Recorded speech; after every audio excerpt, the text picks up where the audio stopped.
ইলিশ চিংড়ি কচিলাও বাংলা পার্শে মাছকে ধুয়ে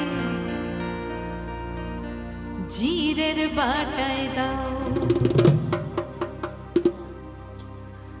বাংলায় আমার সর্ষে ইলিশ